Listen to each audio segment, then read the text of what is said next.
Madam మీరు ఇప్పుడు ఈ రిపోర్టింగ్ ఏ ఏజ్‌లో వచ్చారు? అసలు ఏంటండి? ఎలా వచ్చారు? మీకు ఆలోచన ఎలా వచ్చింది? జనరల్‌గా హ్యాపీగా బ్యాంక్ మేము మాకు చదువుకున్నప్పుడు అవునండి. బ్యాంక్ ఆఫీసర్ అవ్వాలని, ఒక అవును. ఐఏఎస్ అవ్వాలని, అవునండి. ఐపీఎస్ అవ్వాలని అవును. అవును. హ్యాపీ అంటే వైట్ కలర్ జాబ్‌కి అవును. అని అనేవారన్నమాట. అవునండి. దీంట్లోకి ఎలా వచ్చారు మేడం మీరు? అది కూడా ఒక ఇంట్రెస్టింగ్ స్టోరీ అండి. నేను ఆ! చాలా ఒక రిమోట్ పల్లెటూరులో పుట్టానండి. మా ఊర్లో హై స్కూల్ కూడా లేదు. హ్మ్. 7థ్ క్లాస్ వరకే ఉంది. మా ఊరికి పేపర్ కూడా రాదు. అయితే ప్రతి నెల మా అమ్మమ్మ హ్మ్.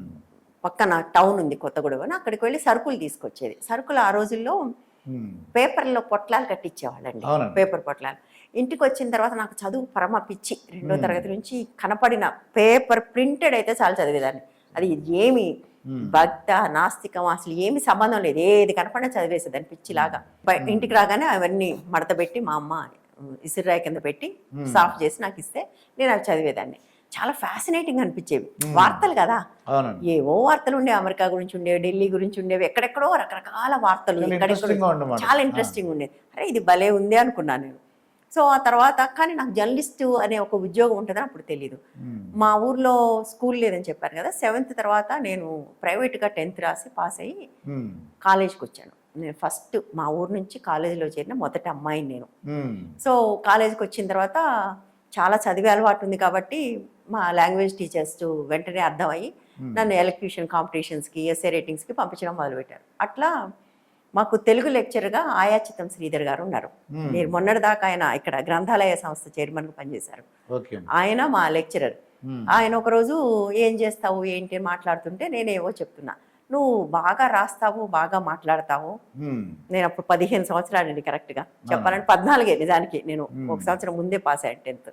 "బాగా రాస్తావు, బాగా మాట్లాడతావు. నువ్వు హ్మ్. జర్నలిస్ట్ అయితే బాగుంటది" అన్నారు. హ్మ్. అంటే ఏంటి సార్ అని అడిగా. అంటే జర్నలిస్ట్. పత్రికల్లో వార్తలు రాస్తారు కదా! అది. హ్మ్. ఎట్లా అవ్వాలి అంటే ఆయన ఆర్ట్స్ కాలేజ్‌లో జర్నలిజం కోర్స్ ఉంటుంది. హ్మ్. డిగ్రీ తర్వాత చేయాలి అన్నారు. అంతే అది నా బ్రెయిన్‌లో పెట్టుకున్నాను. 14 హ్మ్. ఇయర్స్ అప్పుడు. ఇంకా డిగ్రీ అయిపోయిన తర్వాత వచ్చాను. హైదరాబాద్ యూనివర్సిటీకొచ్చాను. ఈ డిగ్రీ ఫస్ట్ ఇయర్‌లో ఉన్నప్పుడు నాకు 18 నిండినప్పుడే ఒక సర్వీస్ కమిషన్ 4 అండ్ 3 పడ్డాయండి. అవి హ్మ్. 2 అప్లై చేసి రాశాను నేను. డిగ్రీ అయిపోయేప్పటికి అవి వచ్చేసాయి ఉద్యోగాలు నాకు. హ్మ్. వచ్చేసాక నేను జర్నలిజం చదవాలని అందులో చేరలేదు. ఈ చదువుతున్నప్పుడు మళ్ళీ గ్రూప్ 2 రాశాను.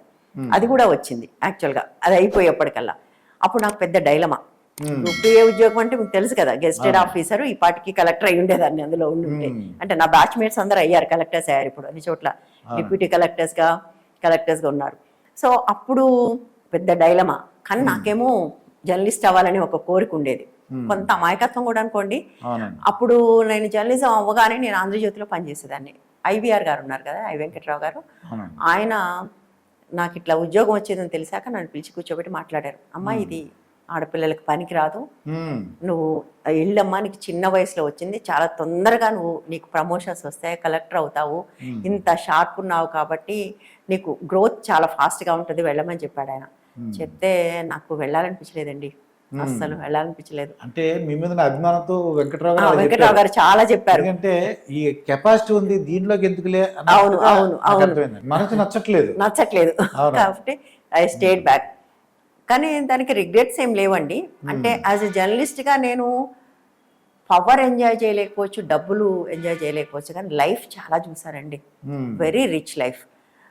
అంటే మనిషి అంటే ఏంటండి ఎండ్ ఆఫ్ ద డే ఎక్స్‌పీరియన్సెసే కదా! అవునండి. ఒక మంచి ఎక్స్‌పీరియన్సెస్. అనుభవాలు. అనుభవాలే. మనిషి హ్మ్. అంటే అనుభవాలు ఇంకేం లేదండి. హ్మ్. ఇంకేముండవు. మనం లాస్ట్ కూర్చొని అవే మాట్లాడుకుంటాం. ఎంతసేపు మనం ఏం మాట్లాడుకున్నాం అనుభవాలే మాట్లాడుతున్నాం అంతే కదా! అండి. సో, హ్మ్. అట్లా నాకు జర్నలిజం చాలా గొప్ప అనుభవాలు ఇచ్చిందండి. హ్మ్. సో, జర్నలిజంలో ఉన్నప్పుడే నాకు ఈ స్టోరీ ఈ హ్మ్. జనతా సర్కార్ స్టోరీ లైఫ్‌ని మళ్ళీ ఒక టర్న్ చేసింది. హ్మ్. దాని తర్వాత నాకు డాక్యుమెంటరీ ఫిల్మ్స్ చేయాలనే ఆసక్తి వచ్చిందండి. హ్మ్. అది చేయటం మొదలుపెట్టాను. మొదలుపెట్టినప్పుడు నాకు యూసీ బర్క్లీ అని యూనివర్సిటీ ఆఫ్ కాలిఫోర్నియా బర్క్లీలో హ్మ్. ఫెలోషిప్ వచ్చింది. అది యాక్చువల్‌గా యూనివర్సిటీ హ్మ్. వరల్డ్ నంబర్ 5 ర్యాంకింగ్ అండి.